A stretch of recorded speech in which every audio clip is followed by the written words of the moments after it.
Hello, everyone. This is the Brandywine Drive Traffic Calming Meeting number 1.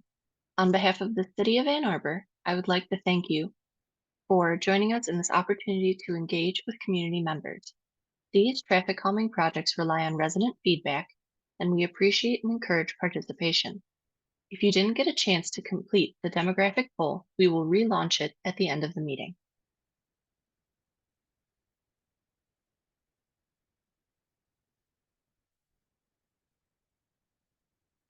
My name is Christina Janish, and I will be presenting tonight. I'm joined by Christy Thelen, and we both work at Wade Trim. The traffic calming team for Brandywine Drive is a partnership between the City of Ann Arbor and Wade Trim. Wade Trim is an engineering firm based here in Southeast Michigan, and we have been contracted by the city to assist in their traffic calming projects. This includes design work, project management, hosting public meetings, and sending out communications to the public. From Wade Trim, team members include Chris Wall, Lori Pollock, and myself. And Christy Thelen. If you see any of our names or faces or the Wade Trim logo throughout this project, just know that we are working on behalf of the City of Ann Arbor.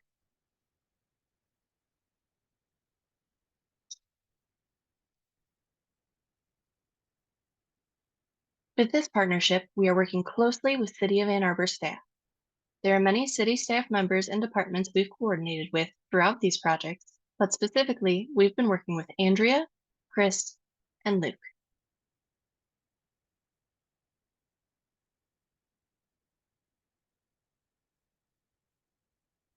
Here is our meeting agenda for tonight. Most of tonight's time will be dedicated to the Meeting 1 portion under Section 3, where we will review devices, present the starter idea, and collect feedback.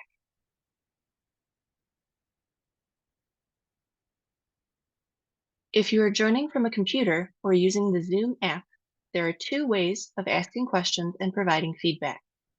You can virtually raise and lower your hand using the button at the bottom of your screen. This will notify me, the host. When recognized to speak, the host will allow you to unmute. If you would rather type a question or comment, you can press the Q&A button that is also at the bottom of your screen. A chat box will appear, and you can type into the text box and press send to submit your message. If you would like to send your feedback anonymously, please make sure to check that box. For any attendees dialing in by phone, you may request to speak by dialing *9. You will be recognized to speak by the last 3 digits of your phone number, and the host will unmute you. You will not be able to use the Q&A function.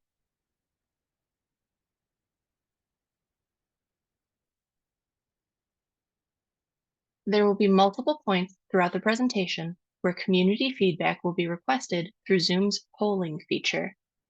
If you're on a computer or using the Zoom app and a poll is launched, it will automatically pop up. After you answer the polling question, press Submit.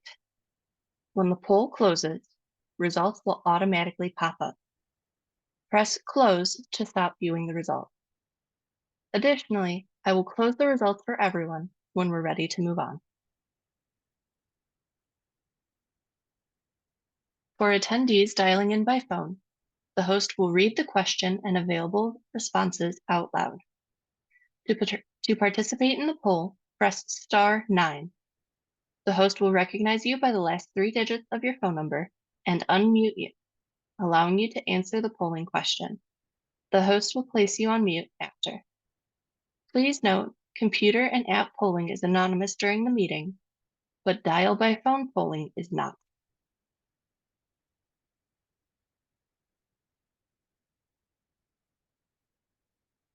As a test, we will launch our first poll. Do you live in the project area?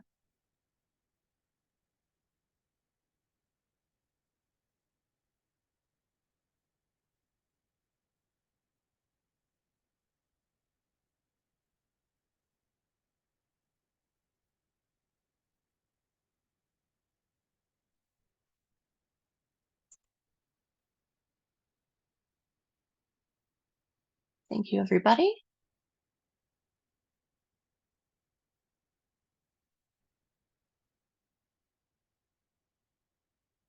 During the presentation, and especially during any feedback from your fellow community members, please keep these Zoom norms in mind. We have started on time and we endeavor to end on time. Raise your hand to be recognized to speak. There will be one speaker at a time. If possible, move to a quiet area and silence any background sounds while you are speaking. Speak loud and clear so everyone can hear. Everyone will be provided a chance to speak before a repeat speaker. Please be respectful of others' ideas and perspectives. Try to differentiate between I know, fact, and I think, opinion. Inappropriate written or verbal comment or language, including personal attacks and accusations, will result in the attendee being removed from the meeting. Please use the Q&A function freely. We will be monitoring it throughout the meeting. To keep with our meeting schedule, we may wait for dedicated breaks in the presentation to answer questions live or recognize speakers. If there are any questions or comments at this point, please use the Q&A function or raise your hand.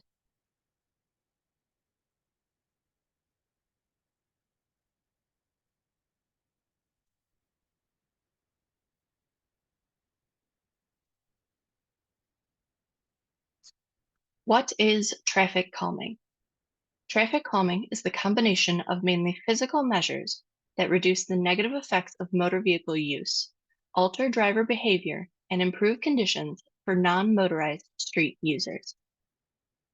The focus of traffic calming is to make changes that will not only make roads safer for drivers, but safer for pedestrians, wheelchair users, bicyclists, scooter users, etc. There are many examples of traffic calming in Ann Arbor, and we will show some of them in later slides.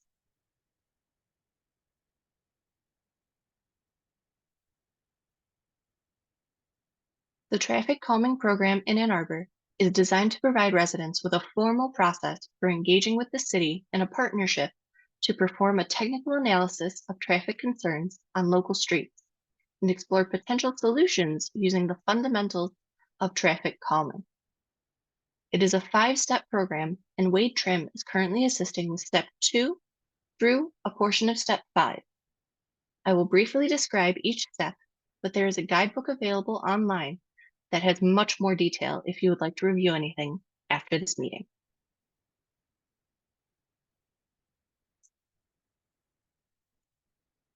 The Brandywine Drive project started with one of your neighbors acting as a petitioner who submitted a request to the traffic calming program for Brandywine Drive between Packard Street and Yoss Boulevard. After defining the project area, the petitioner gathered signatures from other residents who also live in this area.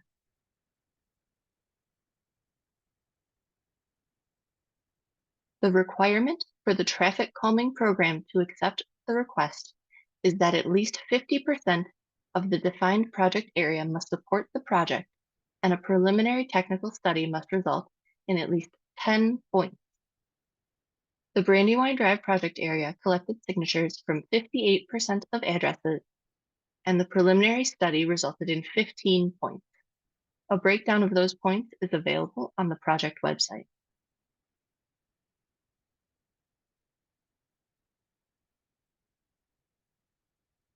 During step 2, Wade Trim sent out mailers with an initial questionnaire to all project area residents to gather feedback on specific concerns you may have and what experiences you may have had previously with traffic calming. The requirement to continue on to step 3 is at least 50% of those who participated in the questionnaire must support the project moving forward. Of questionnaire responses that we received, 95% were in favor.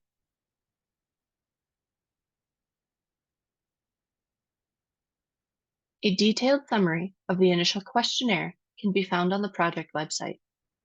In general, results of the initial questionnaire indicated that cut-through traffic and speeding on Brandywine Drive were the most common concerns. Confidence in traffic calming solutions was also a concern. Please use the Q&A function or raise your hand if there are any other concerns or if there's context we may have missed.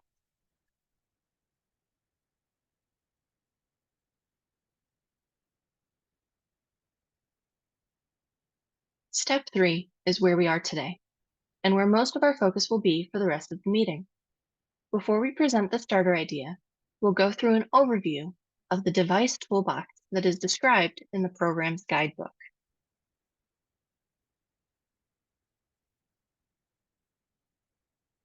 Before we begin, is anyone familiar with the guidebook? Have you reviewed the traffic calming guidebook, specifically the device toolbox found on pages 9 through 12?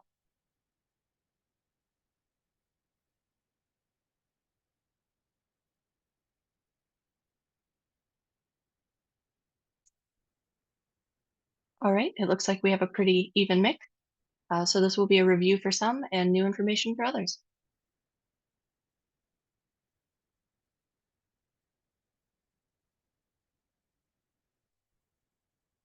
Because of the structure of this program, the designs we proposed are limited to the device toolbox and guidebook. This means if it's not in the toolbox, it is not an option for this project. Some commonly suggested solutions that are not included in this program are stop signs, cul-de-sac creation or street closure, police enforcement, new sidewalk installation, and removal of existing devices. If you would like additional information on any of these topics, there are some resources in the guidebook and on the A2Gov website. Some of the concerns raised in the questionnaire responses are not a part of the traffic calming program. We can provide information and resources for those topics at the end of today's presentation.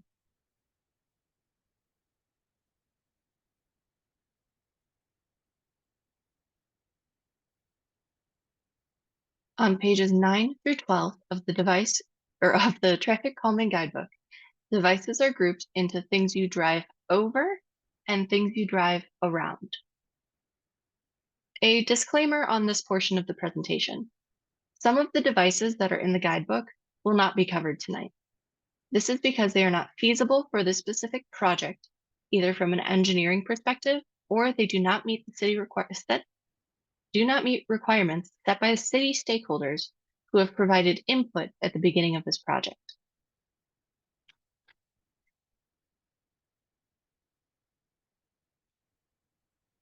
Things you drive over are devices that slow traffic by creating discomfort if traveled over at a speed exceeding 25 miles per hour. The device toolbox presents 4 devices that fall into this category: speed humps, speed tables, raised crosswalk, and raised intersections.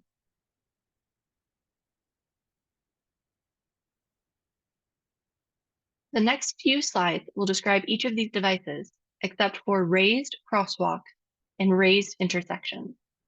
These devices are currently under review by the engineering department for their ability to comply with ADA guidelines.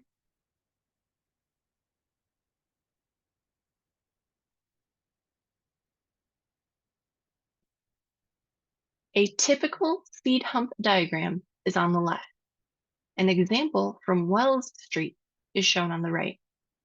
Speed humps are typically 12 feet long and 3 inches high, having a parabolic shape and extend the full width of the street except for the gutter. Studies have found benefits of speed hump treatments may include speed reduction, traffic volume reduction, and crash reduction. Some other notes regarding speed humps are the height is designed for ease of bike usage and bicycle safety. If previously permitted, vehicles can park on speed humps. Trash cans can be placed on speed humps if necessary.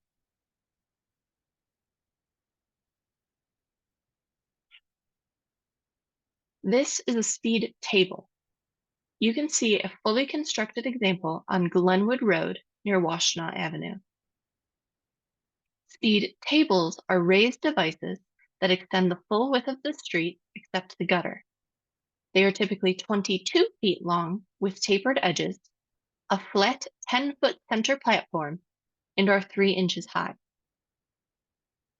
Studies have found benefits of speed table treatments may include traffic volume reduction and crash reduction. Some notes regarding speed tables include speed reduction is less than that of a speed hump. Platform width can be customized. It's not set exactly to 10 feet. It can be adjusted. The height is designed for ease of bike usage and bicycle safety. If previously permitted, vehicles can park on speed tables, and trash cans can be placed on speed tables if necessary. Does anyone have any questions?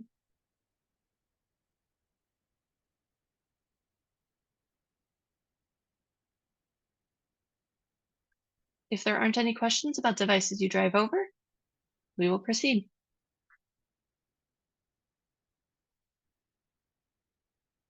The other group of devices in our toolbox are things you drive around. This type of device slows traffic by creating the perception of less room for error and a road that is visually or physically narrower. The device toolbox presents 7 devices that fall under this category: pedestrian gateways, median islands, pedestrian islands, residential traffic circles, mini roundabouts, curb extensions, and chicanes.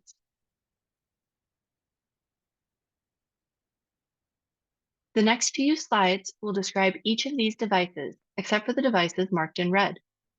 These devices have been omitted from this project due to street width requirements set by the fire department.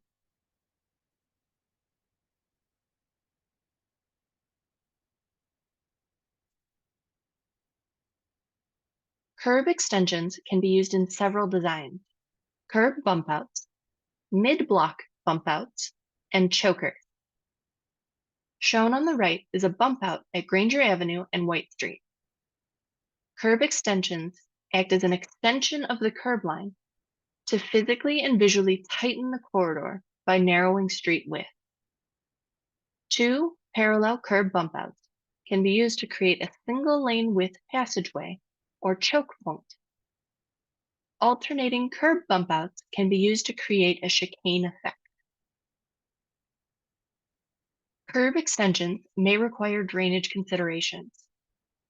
They may also require a loss of on-street parking, and they may cause debris to collect around the device. As always, 20 feet of road width must be maintained for emergency response vehicles. 1 or 2 lane chokers may result in a speed reduction, have shown to produce minor reduction in traffic volume, and 1 lane chokers specifically rely on regulatory signs and driver courtesy.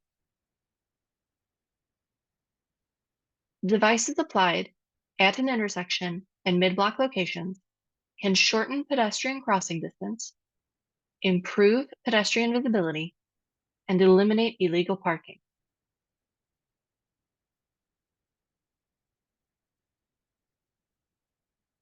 This slide shows an example of alternating curb bump outs that create a chicane effect. Like other curb extensions, chicanes may require drainage considerations, may cause a loss of on-street parking, can cause debris to collect around the device, and must maintain 20 feet of road width for emergency response vehicles.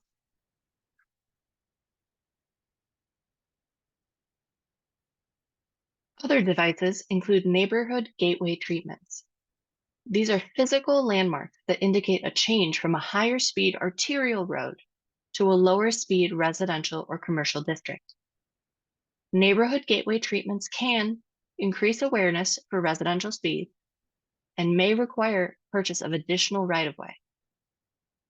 In addition, neighborhood or adjacent property owners would bear landscaping, installation, and maintenance costs.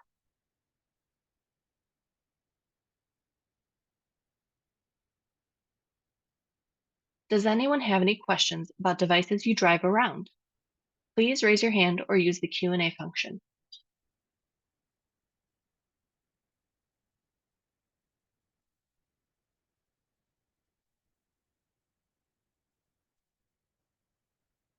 If you would like to see additional examples of how these devices were used, there's an interactive map on the traffic calming website that shows all the past and current projects.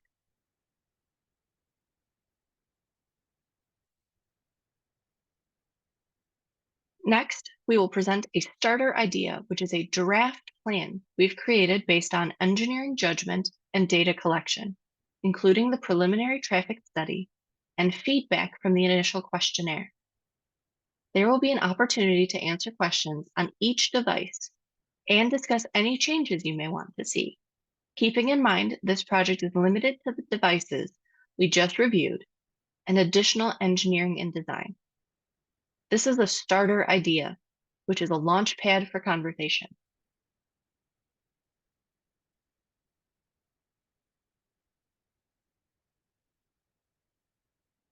This is the starter idea. Realistic spacing for vertical devices like speed humps is between 250 and 500 feet apart.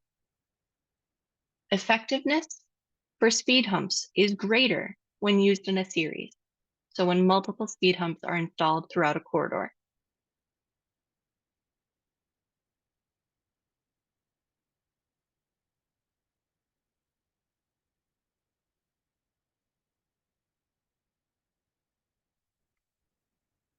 Device number 1 is a speed hump near 2905, 2906, and 2900 Brandywine Drive. Speed humps can result in speed reduction, traffic volume reduction, and crash reduction. Some things to keep in mind are that legal on-street parking is still permissible at speed humps, and they are designed to be safe for vehicles and bicyclists to travel over. Anecdotally, a couple weeks ago during the giant storm event, I was visiting a friend and parked on a speed hump, and me in my two-wheel drive sedan did not have any issue removing myself from that parking situation, even with the ice and step. If there are any questions, please raise your hand or use the Q&A function.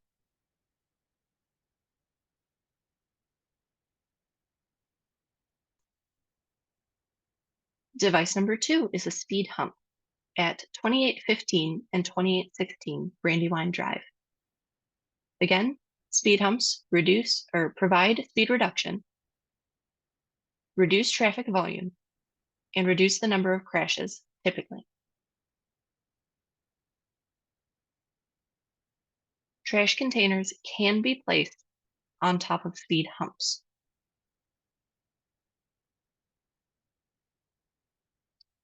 Device 3 is another speed hump at 2725, 2724, and 2730 Brandywine Drive. Again, if you have any questions, please feel free to raise your hand or use the Q&A function.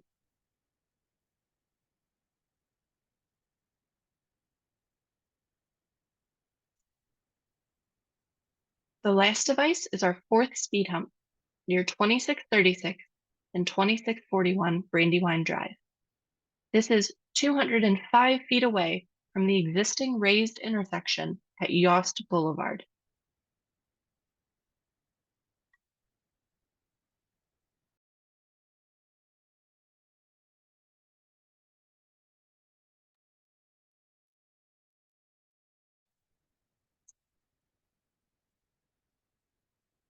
The next few slides will be poll questions for each device.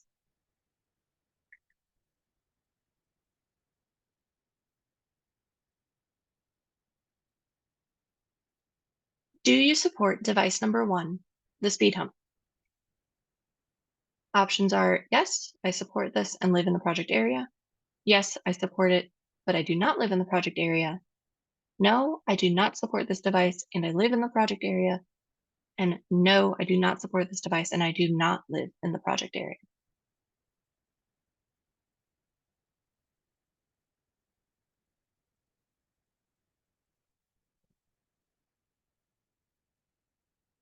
Thank you everyone for voting.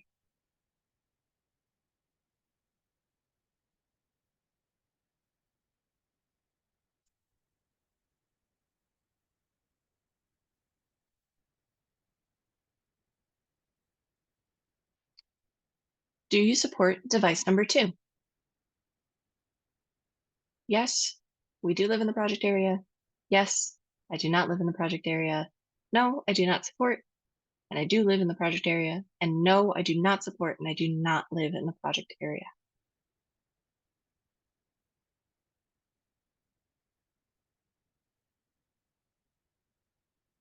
Thank you everyone for voting.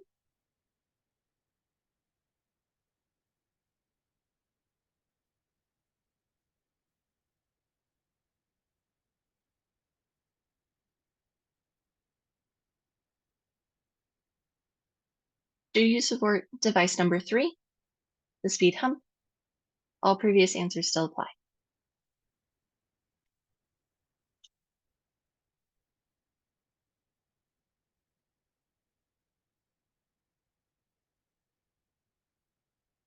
Thank you everyone for voting.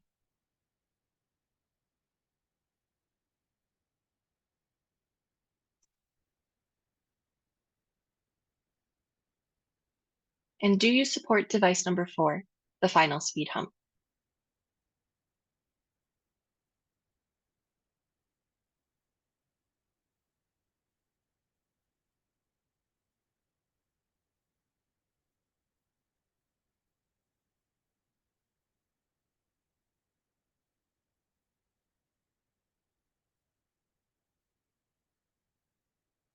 Thank you everyone for voting again.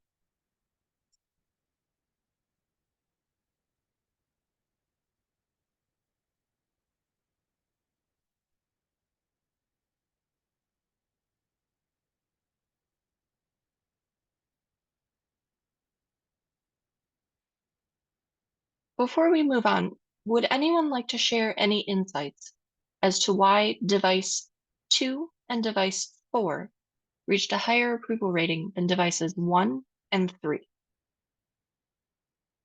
Please use the Q&A function or raise your hand. Hello, iPhone.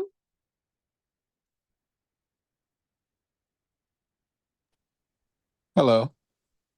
Hello, you are unmuted. Yeah, so I'm Terrence Still. I live at 2919 Brandywine, which would be the third house off of Packard. And I think that there's less for the first device. I mean, those cars are coming off that road pretty hot at that point. So putting that speed bump that far away from the main drag, I think would be a little bit inefficient for the people that live towards the front. Understandable. Thank you very much for your comments.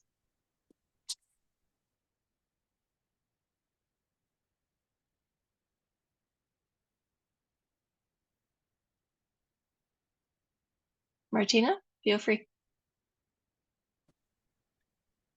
Yes. Hi, good evening. Actually, this is Jeff, her husband. We actually live across the street from the individual who just spoke, and we feel the same way. Actually, we are talking about thinking that that actually needed to be closer to Packard as well, because we see the same things that the other individual talked about. So I just wanted to say second that notion, and the cars definitely do come off of Packard at a high rate of speed right off the bat. So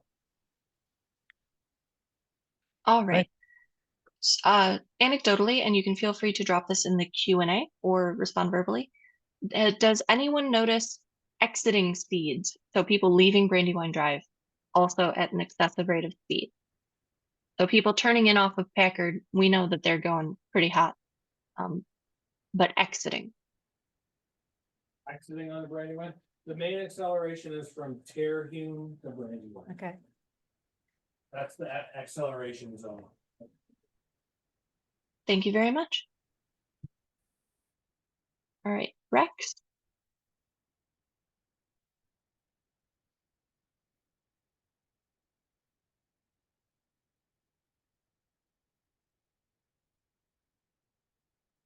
Rex, you can unmute yourself at any time. Sorry about that. I actually live on Donegal Court and have a bird's eye view here of them racing around. I know they come off a Packard hot, but they also come from the other direction pretty hot too. I like the idea of the four bumps. I don't know.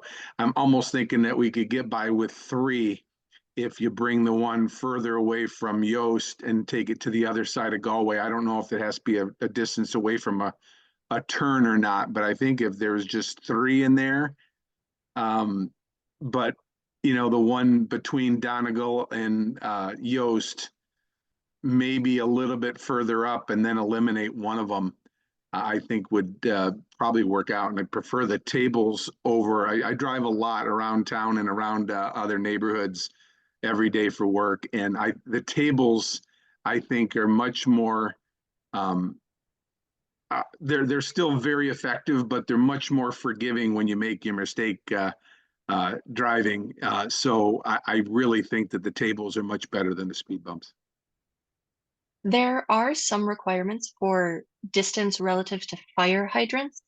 The device can't be within 25 feet of a fire hydrant. So just to clarify on that, we can assess. The reason device number 4 was placed there was to slow people down before they get to Galway, just so everyone gets the benefits of traffic calming.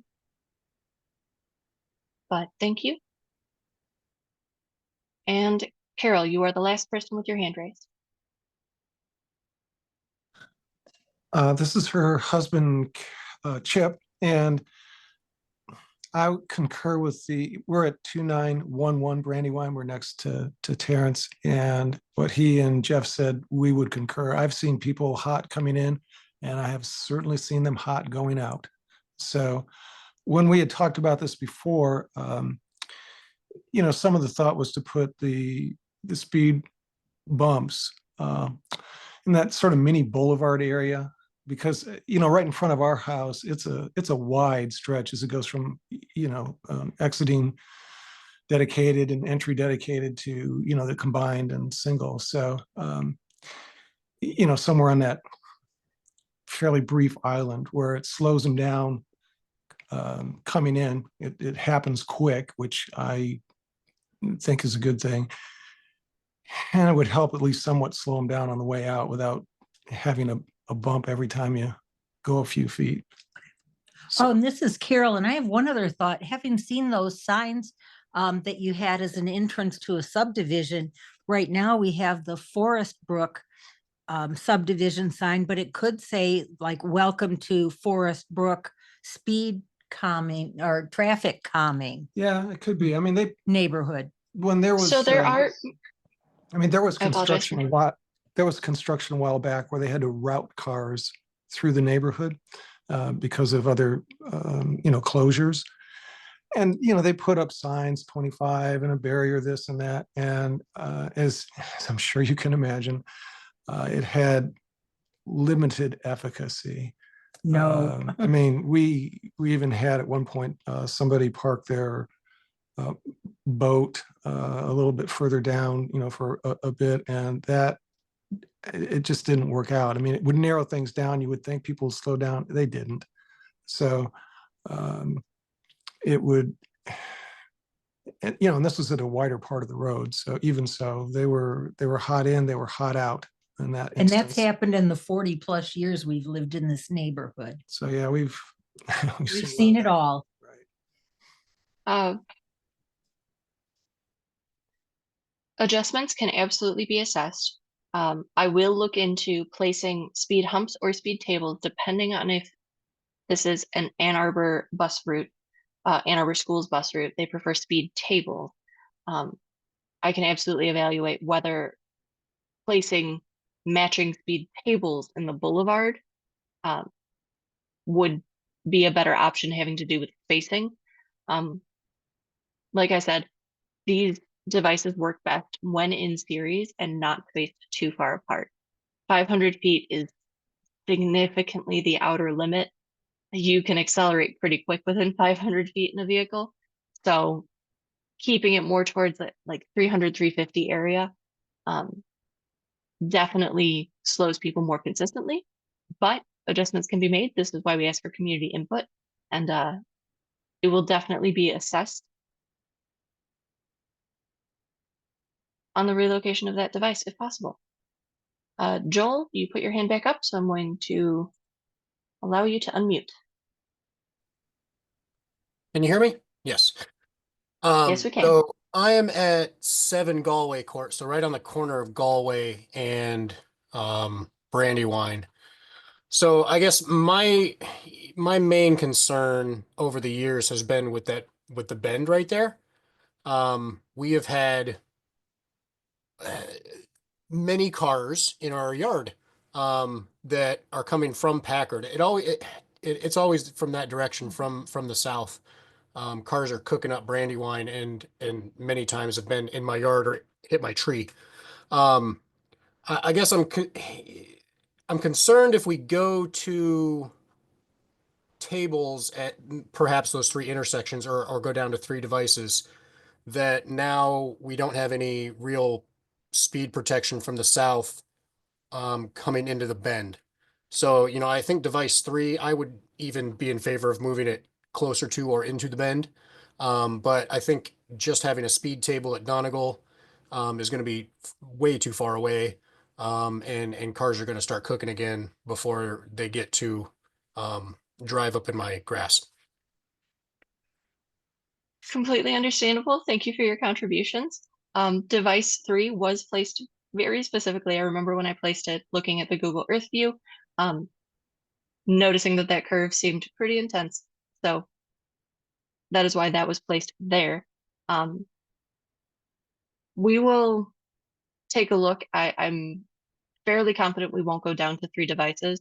We'll keep it at 4, but just alter the spacing a little bit. But thank you for your comments at this time. I noticed that we had some questions come in. Someone had joined a little late. Speed tables are a much better option in their opinion. The difference between humps and tables. So speed humps are narrower. They are 12 feet wide maximum. Yes, that's correct. With a 3-inch height. Tables are much wider. They are 20 feet wide. Speed humps provide speed reduction, traffic volume reduction, and crash reduction. Speed tables provide traffic volume reduction and crash reduction. There is some speed reduction, but it's not as significant to match with speed humps. And placing one around the proximity of any of the bends wouldn't be as effective as a speed hump.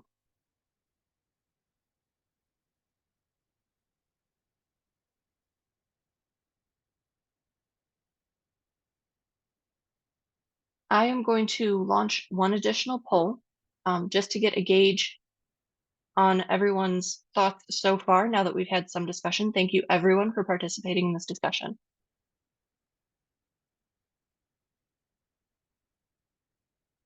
There are 2 questions. Do you support using only 3 devices? And do you support moving device 1 closer to Packard where feasible?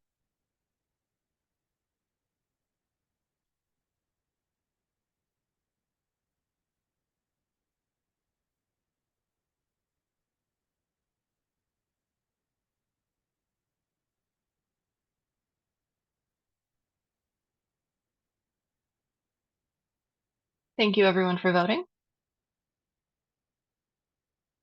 So it looks like we're generally in agreement that we don't want just 3 traffic devices, and we would like moving device 1 closer to Packard if feasible. More than 4 devices it can be excessive and uncomfortable for you, the residents living on the street. It's kind of like driving on the surface of the moon, and at some point starts doing more harm than good.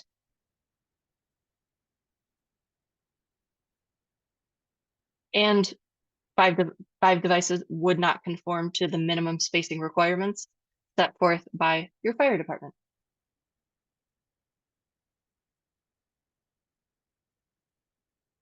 All right. Everyone, thank you for the wonderful discussion. I'm going to click on to the next slide and we can start talking about next step.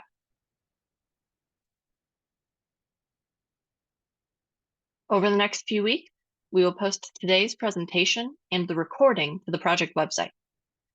We will also post a summary of today's polling and use that feedback to create a preliminary plan. So moving from a starter idea to a preliminary plan.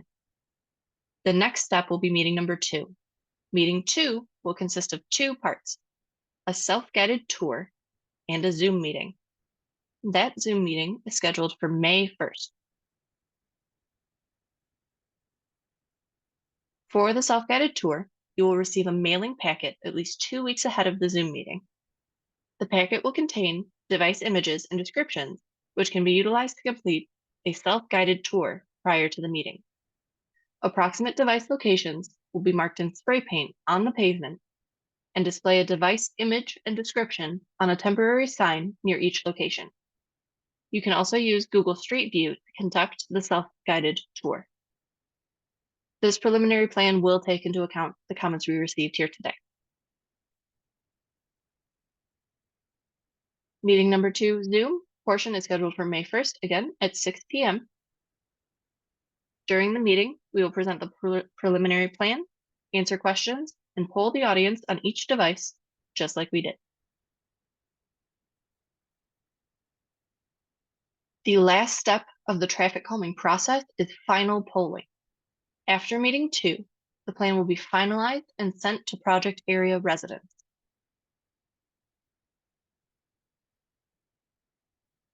All residents and property owners will be mailed the final polling package, which will contain a cover letter, the final plan, and a final poll. Just like the initial questionnaire, you will have the option of submitting your poll by mail or completing the poll online.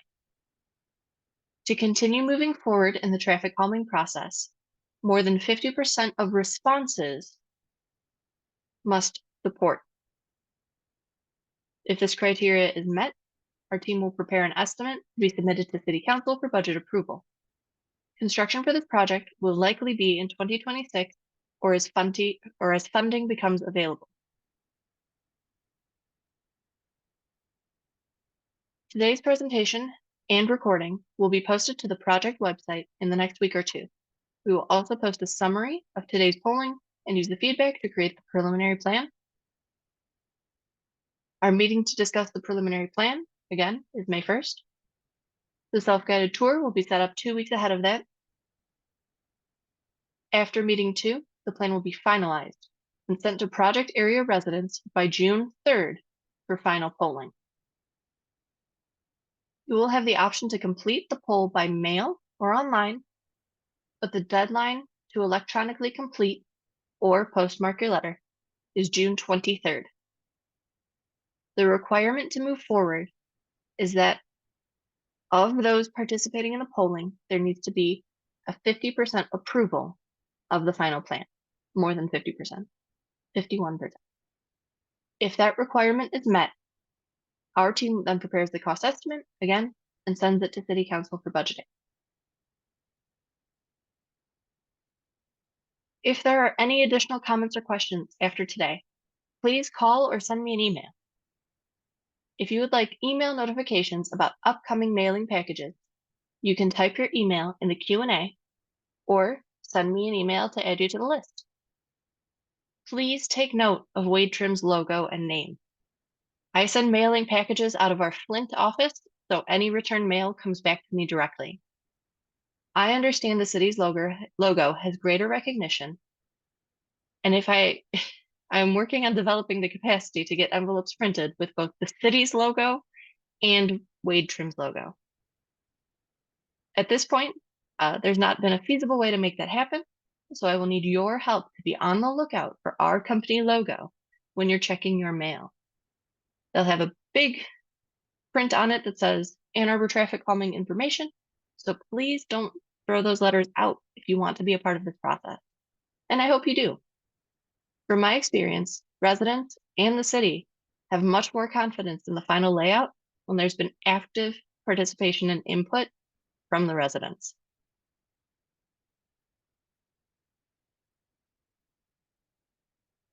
If you did not get a chance to complete the demographic poll before the meeting started, please do so before you leave today. This poll is entirely optional, but was created by the city to improve their public engagement efforts. If you have any additional questions or comments, the meeting will remain open for another 35 minutes. Otherwise, you may leave at any time. Thank you for your time and participation this evening, and we appreciate your care and interest in this project and hope you enjoy the rest of your night.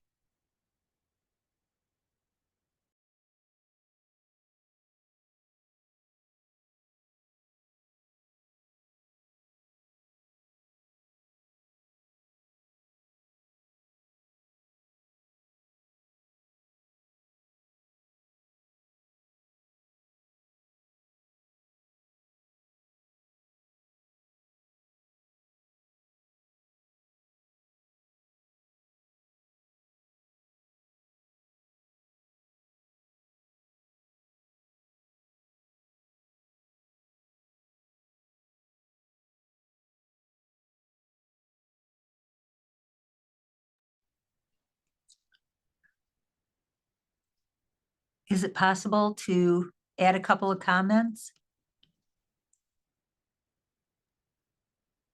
Yes, I would recommend placing them in the Q&A feature just for easy transcription. Oh, and one thing though I wanted to let you know is that I'm on the Oh, here it is. whether I not support the 3 traffic calming devices, I made a mistake and I hit yes and I meant no, I wanted 4.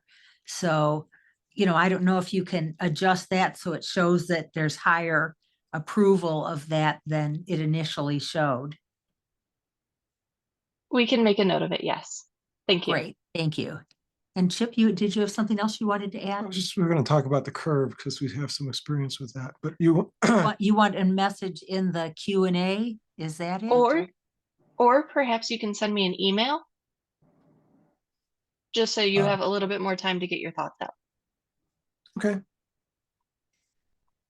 And is that in the letter that was sent out? Because I know I have the letter too. Yes, it should be in the letter as well. Okay, great.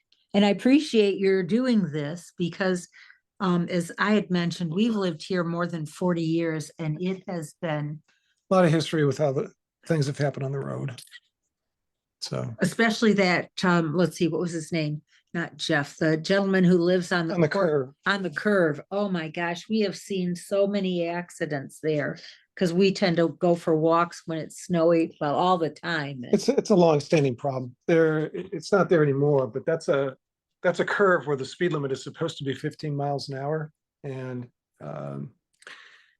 the guy on that purchased that house where the resident, I mean, he's got little kids there now. But anyway, before that, he had large boulders stacked up between the between the sidewalk and on the extension. On the extension. And multiple cars ended up on top of those on top of rocks. the boulders, and he had some very mature arborvitae, and those things got knocked down. So it was. So it's great that you have planned to have a speed bump on before that. Yeah, before it, on either side of that. And it's just like you said. I mean, it's coming in from Packard. It's always from the south that we've seen the issue. Well, it's just because of the angle. Because the angles, so they don't have that much speed coming in off of. Well, they do have the speed, but they don't. I'm talking have about the off of Yost coming the other way when they're traveling. Oh, from Yost, they're blasting down. Yeah, too. I mean, we've seen it but it's not nearly as prevalent. It's usually coming from Packard. Well, because they're parallel to that person's rocks, whereas it's a bit more perpendicular where they have. That's it. Packard. I mean, we were just. So it's needed. Thank you. So I can tell you from traffic engineering experience that Packard Street is more of an arterial road, and the initial speeds are higher. So you're going to get people coming in hot off of Packard a little bit more than they are coming in hot off of Yost, which is still a main thoroughfare. It is still a long street. But the context is roughly similar to Brandywine, so you're less inclined to go a million miles an hour. But Packard, I do understand is the issue here. Well, and now, I mean, it's not as long of a run, and they've got a raised intersection now at Brandywine and Yost, is that? Yeah. Yes, but Yost. as soon as they come off So- of that, they start Yeah, accelerating no, really I fast. disagree. I mean, we haven't seen people, not nearly as much doing, so basically, we're in agreement, yes. And So- also too, there's nothing that can be done to change it because as they come off of Yost and turn on to Brandywine, we have multiple times over the years seen them take out the signpost, the stop sign that's on that corner because people slide around the corner when it's icy and take Yeah. out the stop sign probably 10 times or more. We've seen that. But it's Well, already. thankfully, Yost is now a raised intersection, so that should. Right. Right, so. And we know what you Hey, mean by Hey, Carol yes. and Chip, it's Rex. Hey, Rex. Hey, I'm just thinking here because I know this whole thing is a long process. And I appreciate Jessica and whoever else has gotten this started up here because it's important. I've lived here for over 30 years too, but